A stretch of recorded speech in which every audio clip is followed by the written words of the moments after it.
ಮಳೆಯ ಆರ್ಭಟಕ್ಕೆ ನದಿಯ ಪ್ರವಾಹಕ್ಕೆ ಉಳುವರೆ ಗ್ರಾಮ ಸರ್ವನಾಶ ಆಗಿ ಮನೆ ಮಠ ಕಳೆದುಕೊಂಡಿದ್ದು ಒಂದು ಕಡೆಯಲ್ಲಾದರೆ ಜೀವ ಹಾನಿಯಾಗಿದೆ. ಆ ಭಾಗದಲ್ಲಿ ಉಳುವರೆ ಗ್ರಾಮದವರಿಗೆ ಅಥವಾ ಸಂತ್ರಸ್ತರಿಗೆ ಪರಿಹಾರ ಕೊಡಬೇಕು ಅಂತ ಹೇಳಿ ರಿಪಬ್ಲಿಕ್ ಕನ್ನಡ ಗಟ್ಟಿ ಧ್ವನಿಯಲ್ಲಿ ಹೇಳಿತ್ತು. ರಿಪಬ್ಲಿಕ್ ಕನ್ನಡ ಸ್ಥಳದಲ್ಲಿ ಇದ್ದು ಉಳುವರೆ ಗ್ರಾಮ ಸರ್ವನಾಶ ಆಗಿರೋದ್ರ ಗ್ರೌಂಡ್ ರಿಯಾಲಿಟಿಯನ್ನು ಅಥವಾ ಗ್ರೌಂಡ್ ಚೆಕ್ ಅನ್ನ ನಾವು ರಾಜ್ಯದ ಜನರ ಮುಂದೆ ಇಟ್ಟಿದ್ವಿ. ಈಗ ಉಳುವೆರೆ ಗ್ರಾಮಸ್ಥರಿಗೆ ಪರಿಹಾರ ಸಿಕ್ಕಿದೆ. ರಿಪಬ್ಲಿಕ್ ಕನ್ನಡ ವರದಿಯ ನಂತರ ಉಳುವರೆ ಗ್ರಾಮಸ್ಥರಿಗೆ ಪರಿಹಾರ ಸಿಕ್ಕಿದೆ. ಸೂರು ಕಳೆದುಕೊಂಡವರಿಗೆ ಚೆಕ್ ವಿತರಣೆ ಮಾಡಿದ್ದಾರೆ. ಇದು ರಿಪಬ್ಲಿಕ್ ಕನ್ನಡದ ಬಿಗ್ ಇಂಪ್ಯಾಕ್ಟ್. ಶಿರೂರು ಭಾಗದಲ್ಲಿ ಗುಡ್ಡ ಕುಸಿತ ಆದ ಬಳಿಕ ಅದರ ಮುಂಭಾಗದಲ್ಲೇ ಇರುವಂತಹ ಉಳುವರೆ ಗ್ರಾಮದಲ್ಲಿ ಸಾಕಷ್ಟು ಹಾನಿಯಾಗಿತ್ತು. ಆ ಹಾನಿಯಾಗಿದ್ದ ಜಾಗಕ್ಕೆ ರಿಪಬ್ಲಿಕ್ ಕನ್ನಡ ಆಗಮಿಸಿ ಇಲ್ಲಿನ ಸ್ಥಳೀಯರನ್ನ ಮಾತನಾಡಿಸುವಂತ ಕೆಲಸವನ್ನ ಕೂಡ ಮಾಡಿದ್ವಿ. ಈಗ ಆ ಒಂದು ಜಾಗಕ್ಕೆ ಶಾಸಕರು ಹಾಗೂ ಸಚಿವರು ಆಗಮಿಸಿ ಒಂದು ಭರವಸೆಯನ್ನು ಕೊಟ್ಟಿದ್ರು. ನಾವು ಅವರಿಗೆ ಪರಿಹಾರವನ್ನು ಕೊಡ್ತೀವಿ, ಅದು ಸರ್ಕಾರದಿಂದ ಆಗಿರ್ಬೋದು ಅಥವಾ ವೈಯಕ್ತಿಕವಾಗಿ ಆಗಿರ್ಬೋದು ಅಂತ ಹೇಳಿ ತಿಳಿಸಿದ್ರು. ಈಗ ಕೊಟ್ಟ ಮಾತಿನಂತೆ ಶಾಸಕರು ಹಾಗೂ ಸಚಿವರು ಇಲ್ಲಿಗೆ ಆಗಮಿಸಿದ್ದಾರೆ. ಶಾಸಕರು ಸತೀಶ್ ಶೈಲ್ ಅವರಿದ್ದಾರೆ, ಜೊತೆಗೆ ಮಂಕಾಳ ವೈದ್ಯವರಿದ್ದಾರೆ ಸಚಿವರು.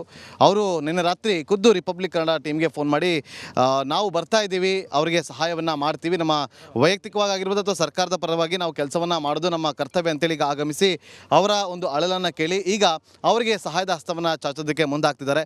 ನಾನೀಗ ಶಾಸಕರನ್ನ ಮಾತಾಡ್ತೀನಿ. ಶಾಸಕರೀಗ ನೀವು ಕೊಟ್ಟ ಮಾತಿನಂತೆ ಈಗ ಆ ಒಂದು ಮಾತನ್ನು ಈಡೇರಿಸ್ತಿದ್ರೆ ನಿನ್ನೆ ಆಸ್ಪತ್ರೆಗೆ ಹೋಗಿ 10,000 ಕೊಟ್ಟಿದ್ರಿ. ಇವತ್ತು ಕೂಡ ಜಾಗಕ್ಕೆ ಬಂದು ಅವರಿಗೆ ಧೈರ್ಯವನ್ನು ತುಂಬುವಂಥ ಕೆಲಸವನ್ನು ಮಾಡಿದ್ರಿ. ಈಗ ತಮ್ಮ ರಿಪಬ್ಲಿಕ್ ಕನ್ನಡ ಏನು ನ್ಯೂಸ್ ಇದೆಯಲ್ಲ, ನೀವು ಒಳ್ಳೆ ವರ್ಕ್ ಮಾಡಿದಿರಿ. ಯಾಕಂತ ಹೇಳಿದ್ರೆ ಹಾಸ್ಪಿಟ್ಲಿಗೆ ಹೋಗಿ ಬಂದ್ರಿ, ಹಾಸ್ಪಿಟ್ಲಿಗೆ ಪ್ರಾಬ್ಲಮ್ ಇದ್ದದ್ದು ನಮ್ಮ ಅರಿವಿಗೆ ತಂದ್ರಿ. ಮತ್ತು ತಕ್ಷಣ ಸಚಿವರು ಹೇಳಿದರು ನನಗೆ ಅಲ್ಲಿ ಹೋಗಿ ಬಂದು ಒಟ್ಟಿಗೆ ಹೋಗ್ಬೇಕಂತಿತ್ತು. ಆದರೆ ಪಾಪ ಅವರಿಗೆ ಅಲ್ಲಿ ಇಬ್ಬರು ಇಲ್ಲಿದ್ದರೆ ಕಷ್ಟ ಆಗ್ತದೆ ಅಂತ ಹೇಳ್ಕೊಂಡು ಅವ್ರಿಗೆ ಆನ್ಸರ್ ಮಾಡಬೇಕಾಗ್ತದೆ. ಸದನದಲ್ಲಿ ಅವರು ಹೋದರು, ನಾ ಇದ್ದೆ ಅಲ್ಲಿ ಹಾಸ್ಪಿಟ್ಲ್ನಲ್ಲಿ. ಪ್ರತಿಯೊಂದು ಜನರಿಗೆ ಅಕ್ಕ ತಂಗಿ ಇರಲಿ ಏನೂ ಇಲ್ಲಿ ನಾವು 10,000 ಕೊಟ್ಟಿದ್ದೇವೆ ನಮ್ಮ ಪರವಾಗಿ. ಮತ್ತು ಅದೇ ಪ್ರಕಾರ ಇಲ್ಲಿ ನಮಗೆ 27 ಮನೆಗಳು ಸಿಕ್ಕಿದ್ದಾವೆ. ಎಲ್ಲ ಮನೆಗಳು ಪ್ರತಿ ಮನೆಗೂ ಅಲ್ಲಿ ಕೊಟ್ಟಿದ್ದರೂ ಸಹ ಆ ಮನೆ ಇಲ್ಲೂ ಬಂತು. ಎಲ್ಲಿ ಹಾಸ್ಪಿಟ್ಲಲ್ಲಿ ಕೊಟ್ಟಿದ್ದು ಹಾಸ್ಪಿಟ್ಲ್ ಖರ್ಚು ಸಲುವಾಗಿ.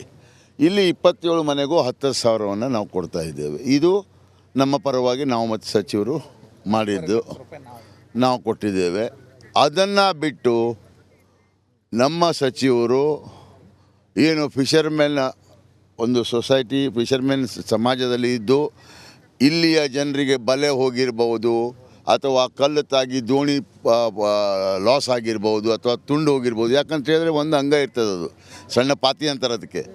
ಪ್ರತಿ ಮನೆಯ ಜನರಿಗೆ, ಪ್ರತಿ ಮನೆಯಲ್ಲಿ 5 ಜನ ಇದ್ದರೆ 5 ಜನರಿಗೆ ಪ್ರತಿ ತಲಾ ಒಬ್ಬರಿಗೆ 25,000 ಪ್ರಕಾರ 59 ಜನರಿಗೆ ಇವತ್ತು ಸರ್ಕಾರದಿಂದ ಸಹಾಯವನ್ನು ಮಾಡ್ತಾ ಇದ್ದಾರೆ.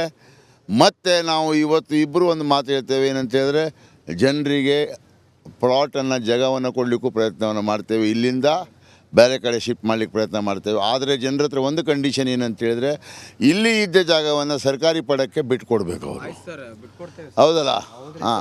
ಅದನ್ನು ಬಿಟ್ಟುಕೊಟ್ಟು ಅಲ್ಲಿ ಕೊಡುವಂಥ ವ್ಯವಸ್ಥೆನ ಮುಂದಿನ ಮೀಟಿಂಗ್ನಲ್ಲಿ ನಾವು ಅದನ್ನು ತಗೊಳ್ತೇವೆ ಅಂತ ಹೇಳ್ಕೊಂಡು ನಾವು ಮತ್ತು ಸಚಿವರು ಇವತ್ತು ಒಂದು ಡಿಸಿಷನ್ಗೆ ಬಂದಿದ್ದೇವೆ. ಆದರೆ ನಾವು ಒಂದು ಮಾತು ಹೇಳ್ತೇನೆ, ಸಚಿವರಿರಲಿ ನಾವಿರಲಿ ನಿಮ್ಮ ಜನರ ಪರವಾಗಿ ನಾವಿದ್ದೇವೆ, ನಮ್ಮ ಸರ್ಕಾರ ಸಹ ತಮ್ಮ ಪರವಾಗಿದೆ ಅಂತ ಇವತ್ತು ಹೇಳ್ತಾ ನಮ್ಮ ಸಾಹೇಬರು 1-2 ಶಬ್ದ ಮಾತಾಡಿ. ಮೊನ್ನೆ ಇದೇ ಜಾಗದಲ್ಲಿ ನಿಂತು ಮೀನುಗಾರಿಕೆ ಇಲಾಖೆಯ ಸಚಿವರು ಹಾಗೂ ಜಿಲ್ಲಾ ಉಸ್ತುವಾರಿ ಸಚಿವರು ಆಗಿರುವಂತಹ ಮಂಕಾಳ್ ವೈದ್ಯರಿದ್ದರು. ರಿಪಬ್ಲಿಕ್ ಕನ್ನಡ ನೇರವಾಗಿ ಪ್ರಶ್ನೆನ ಮಾಡಿತ್ತು, ನೀವು ಮೀನುಗಾರಿಕಾ ಇಲಾಖೆಯ ಸಚಿವರಾಗಿದ್ದೀರಿ, ಈ ಮೀನುಗಾರರ ಕಷ್ಟ ಇದೆ, ಏನು ಸಹಾಯ ಮಾಡ್ತೀರಿ ಅಂತ ಹೇಳಿದರು. ನಾವು ಪ್ರಶ್ನೆ ಮಾಡಿದಾಗ ಸಚಿವರು ನಾನು ಖಂಡಿತವಾಗ್ಲೂ ಸಹಾಯವನ್ನು ಮಾಡ್ತೀನಿ ಅಂತ ಹೇಳಿದರು. ಆ ಒಂದು ನಿಟ್ಟಿನಲ್ಲಿ ಕೊಟ್ಟಂಥ ಮಾತಿನಂತೆ ಈಗ ಆನ್ ಸ್ಪಾಟಿಗೆ ಬಂದು ಇಲ್ಲಿ ಅದು ಚೆಕ್ಕನ್ನು ವಿತರಣೆ ಮಾಡುವಂಥ ಕೆಲಸಕ್ಕೆ ಮುಂದಾಗ್ತಿದ್ದಾರೆ. ಸಚಿವರೇ ನೋಡಿ, ಇಲ್ಲಿ BJP JDS ಕಾಂಗ್ರೆಸ್ ಅಂತ ಬರೋದಿಲ್ಲ, ಇಲ್ಲಿ ಜನ ಮುಖ್ಯ. ಇಲ್ಲಿ BJP ಅವರೇ ಇರ್ಬೋದು ಅಥವಾ ಬೇರೆ ಪಕ್ಷದವರೇ ಇರ್ಬೋದು, ಆದರೆ ನೀವು ಅದ್ಯಾವುದನ್ನು ಕೂಡ ಲೆಕ್ಕಿಸದೆ ನೇರವಾಗಿ ಬಂದು ನೀವು ಇಲ್ಲಿ ಸಹಾಯದ ಹಸ್ತವನ್ನು ಮಾಡ್ತೀರಿ. ಇದು ನಿಜಕ್ಕೂ ಕೂಡ ಶ್ಲಾಘನೀಯ. ಅದಕ್ಕೆ ಕಾರಣ ಇಲ್ಲೇ ಇದ್ದಾನೆ ನೋಡಿ, ಇಲ್ಲಿ ಬರ್ರಿ ಅವ್ರಿಗೆ ಹೇಳ್ತೀನಿ ಪಾಪ. ಈಗ ಇವರು ನಮ್ಮ BJPಯ ಸದಸ್ಯರು ಪಂಚಾಯತ್ನಲ್ಲಿ, ನಾವು ಆ ರೀತಿ ಇಟ್ಕೊಳ್ಳೋದಿಲ್ಲ. ಇಲ್ಲಿ ನಮಗೆ ಅವನು ನಮ್ಮ ಊರಿನ ಒಂದು ಲೀಡರ್, ಅವನು ಮುಂದೆ ಬಂದು ನಮಗೆ ಹೇಳಬೇಕು ಇವತ್ತು ಇಲ್ಲಿ ಬಗ್ಗೆ ಆಗು ಹೋಗೋ ಬಗ್ಗೆ ಹೇಳಿದ್ದ. ಮುಂದೆ ಏನಾದರೂ ಕೃಪಾದೃಷ್ಟಿ ಮಾಡಿದರೆ ಅವನ ನಮ್ಮೊಟ್ಟಿಗೆ ಇರ್ತಾನೆ. ಸಚಿವರೇ ನಾವು ಅಂಕೋಲದ ಶಿರೂರು ಬಳಿಯ ಗುಡ್ಡ ಕುಸಿತ ಪ್ರಕರಣದಲ್ಲಿ ಆ ಗುಡ್ಡದ ಅಡಿಯಲ್ಲಿ ಸಿಲುಕಿಕೊಂಡಿದ್ದ ಅರ್ಜುನ, ಆ ಟ್ಯಾಂಕರ್ ಏನು ಸಿಲುಕಿಕೊಂಡಿತ್ತು, ಆ ಟ್ಯಾಂಕರ್ನ ಒಳಗಡೆ ಇನ್ನೂ ಕೂಡ ಅರ್ಜುನ ಜೀವಂತವಾಗಿ ಇದ್ದಾನೆ ಅನ್ನೋದರ ಬಗ್ಗೆ ಸೂಕ್ಷ್ಮವನ್ನ ಅರಿತಿರುವಂತ ರೆಸ್ಕ್ಯೂ ತಂಡ ಆತನನ್ನ ಈಗ ರಕ್ಷಣೆ ಮಾಡೋದಕ್ಕೆ ಹರಸಾಹಸ ಪಡ್ತಾ ಇದೆ. ಗುಡ್ಡ ಕುಸಿದು ಲಾರಿ ಸಮೇತ ಮಣ್ಣಿನ ಅಡಿ ಸಿಲುಕಿ ಅರ್ಜುನ ನರಳಾಟ ಪಡ್ತಾ ಇದ್ದಾನೆ. ಆ ಲಾರಿಯ ಡ್ರೈವರ್ ಅರ್ಜುನ, ಕೇರಳ ಮೂಲದ ಆ ಡ್ರೈವರ್ ಅರ್ಜುನ, ಆತನ ರಕ್ಷಣೆಗೆ ಈಗ ಹರಸಾಹಸವನ್ನ ಪಡ್ತಾ ಇದ್ದಾರೆ. ಆ ಸ್ಥಳದಲ್ಲಿ ಶಾಸಕರು ಕೂಡ ಇದ್ದಾರೆ, ಸಚಿವರು ಕೂಡ ಇದ್ದಾರೆ, ಅಧಿಕಾರಿಗಳು ಕೂಡ ಮೊಕ್ಕ ಮೂಡಿದ್ದಾರೆ.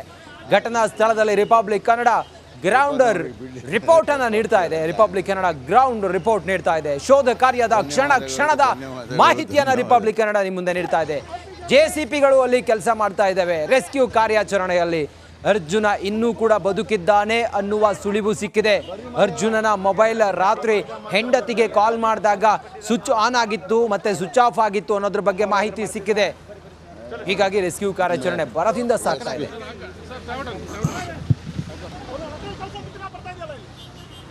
ಸಚಿವರಿದ್ದಾರೆ, ಅವರು ಕೂಡ ಆ ಒಂದು ಮಿಷನ್ ಅನ್ನು ತೋರಿಸ್ತಿದ್ದಾರೆ. ನೋಡಿ ಇಲ್ಲಿ, ಬನ್ನಿ ನೋಡಿ ಇಲ್ಲಿ ಡಿಟೆಕ್ಟ್ ಆಗುವಂಥ ಒಂದು ಮೆಟಲ್ ಡಿಟೆಕ್ಟ್ ಆಗುವಂಥ ಒಂದು ಮಿಷನ್ ಇದು.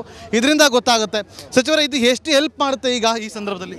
ಹೆಲ್ಪ್ 100% ಮಾಡ್ತಿತ್ತು. ಈಗ ಮಳೆ ಇದ್ರಿಂದ ಅದು ಮಣ್ಣು ಮತ್ತು ನೀರು ಜೊತೆಯಲ್ಲಿದ್ದರಿಂದ ಅದು ಏನೂ ಮಾಡಲಿಕ್ಕೆ ಸಾಧ್ಯ ಆಗದೆ ಅವರು ನಿಂತ್ಕೊಂಡಿದ್ದಾರೆ.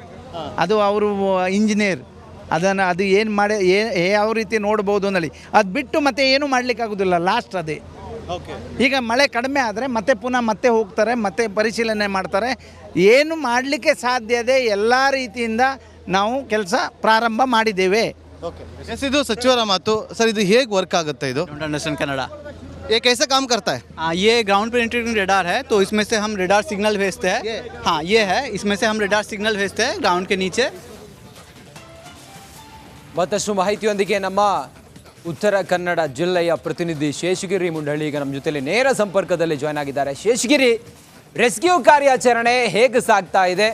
ಅರ್ಜುನ್ ಇನ್ನೂ ಕೂಡ ಅಲ್ಲಿ ಜೀವವನ್ನು ಕೈಯಲ್ಲಿ ಹಿಡ್ಕೊಂಡು ಬದುಕಿದ್ದಾನೆ ಅನ್ನೋದ್ರ ಬಗ್ಗೆ ಏನಾದರೂ ಸೂಕ್ಷ್ಮ ಮತ್ತೊಮ್ಮೆ ಏನಾದರೂ ಸಿಕ್ಕಿದೆಯಾ? ಸ್ಥಳದಲ್ಲಿ ಯಾರ್ಯಾರಿದ್ದಾರೆ? ಹೆಚ್ಚಿನ ವಿವರ ಈ ಹೊತ್ತಿಗೆ ಏನಿದೆ ಶೇಷಗಿರಿ?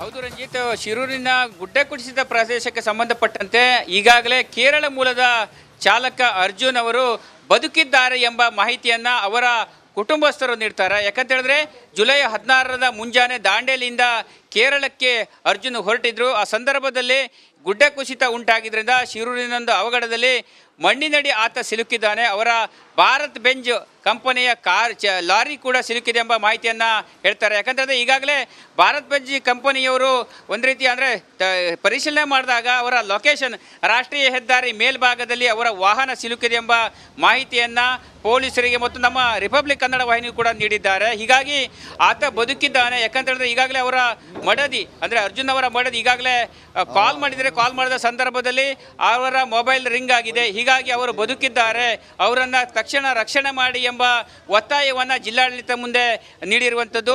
ಈಗಾಗಲೇ ಸ್ಥಳದಲ್ಲಿ ಕೂಡ ರಕ್ಷಣಾ ತಂಡಗಳು ಕೂಡ ಕಾರ್ಯಾಚರಣೆ ಮಾಡ್ತದೆ. ಹೆದ್ದಾರಿಯಲ್ಲಿ ಬಿದ್ದಂಥ ಕಲ್ಲು ಮಣ್ಣುಗಳನ್ನು ತೆರವುಗೊಳಿಸಲು IRB ಸಿಬ್ಬಂದಿಗಳಾಗಿರ್ಬೋದು, ರಾಷ್ಟ್ರೀಯ ಹೆದ್ದಾರಿ ಇಲಾಖೆ ಅಧಿಕಾರಿಗಳಾಗಿರ್ಬೋದು, ಅಗ್ನಿಶಾಮಕ ದಳ, ಪೊಲೀಸರು, SDRF, NDRF ಎಲ್ಲರೂ ಕೂಡ ಕಾರ್ಯಾಚರಣೆ ಮಾಡ್ತಾ ಇದ್ದಾರೆ. ಒಟ್ಟಿನಲ್ಲೇ ಈಗಾಗಲೇ 5 ದಿನಗಳ ಕಾಲ ನಿರಂತರವಾಗಿ ಕಾರ್ಯಾಚರಣೆ ನಡೀತಾ ಇದೆ. ಈಗಾಗಲೇ ಇವತ್ತು ಕೊಂಚ ಮಳೆ ಬಿಡುವು ಪಡೆದುಕೊಂಡಿದ್ದರಿಂದ ಕಾರ್ಯಾಚರಣೆ ತೀವ್ರ ಚುರುಕಿನಿಂದ ಸಾಗಿದೆ. ಒಟ್ಟಿನಲ್ಲಿ ಅರ್ಜುನ್ ಬದುಕಿದ್ದಾನೆಂಬ ಮಾತುಗಳನ್ನು, ಭರವಸೆಗಳನ್ನು ಮತ್ತು ಧೈರ್ಯವನ್ನು ಅವರ ಕುಟುಂಬಸ್ಥರು ಇಟ್ಟುಕೊಂಡಿದ್ದಾರೆ. ಆದರೆ ಸಂಬಂಧಪಟ್ಟ ಜಿಲ್ಲಾಡಳಿತದಿಂದ ಕಾರ್ಯಾಚರಣೆ ನಡೀತಿದೆ. ಆದರೆ ಆತ ಬದುಕಿ ಬರಲಿ ಎಂದು ಎಲ್ಲರೂ ಕೂಡ ಹಾರೈಸ್ತಾ ಇದ್ದಾರೆ Ranjith. Okay, thank you Sheshagiri ನಿಮ್ಮೆಲ್ಲ ಮಾಹಿತಿಗಾಗಿ.